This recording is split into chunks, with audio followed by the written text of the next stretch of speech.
In the heart of Greece, land of revered philosophers, Socrates, Plato, Aristotle, I traverse through time, a solitary voyage on a motorcycle that I've rented, where I'm attempting to create an unconventional bridge, the one between philosophy and motorcycling. Perhaps this connection is most notable in Robert Pirsig's work, Zen in the Art of Motorcycle Maintenance, in which he leverages the motorcycle as an emblem, a vehicle to journey through his metaphysical idea of quality, and that's quality with a capital Q, a concept that lives between the experience of the classical and analytical approach and the romantic and emotional approach. Seen through the classical lens, the motorcycle is an intricate puzzle of mechanical constituents, with each piece purposely designed to carry the rider from point A to point B.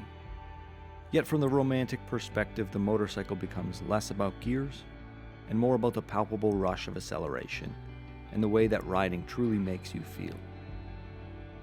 In Pirsig's philosophy, quality transcends these two perspectives. It embodies the harmony of the objective and the subjective, residing in the junction of the rider's journey, which is the observer, and the motorcycle, which is the observed. While Pirsig introduces the motorcycle as a philosophical medium in his book, I don't feel like motorcycles are inherently philosophical.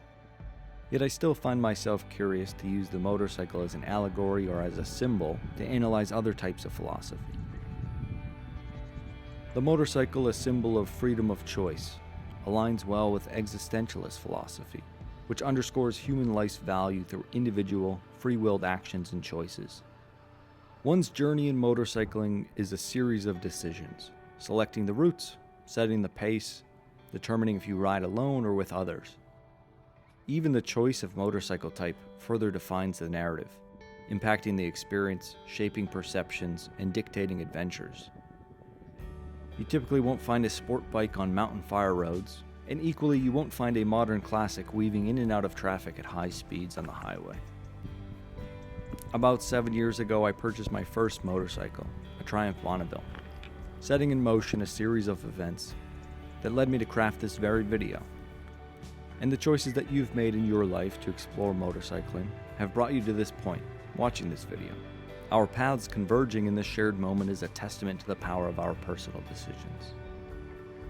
One such decision of mine to rent a motorcycle in a country in which I know nobody, and to traverse the rugged terrain of central Greece and the monasteries of Meteora perched atop unique towering rock formations, has offered me a unique perspective on Greece, a perspective that might have remained undiscovered if I had taken the advice of friends to explore Greece's coastal landscape and islands.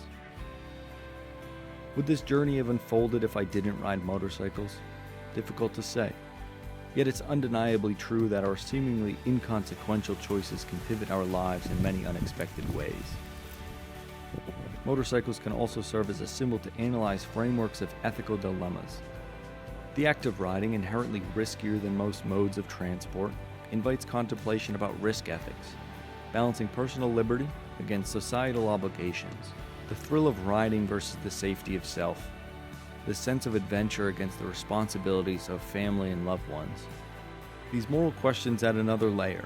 Is it ethical to choose a mode of transport that is statistically riskier than an alternative of driving a car that has seatbelts and airbags?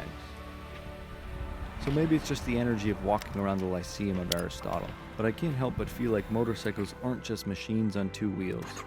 They're moving metaphors laden with philosophical connotations. Whether it's an exploration into existentialism, a metaphysical inquiry, or foray into ethics, the motorcycle has much to contribute to our understanding of philosophy, and I'm eager to explore this more in my future writings.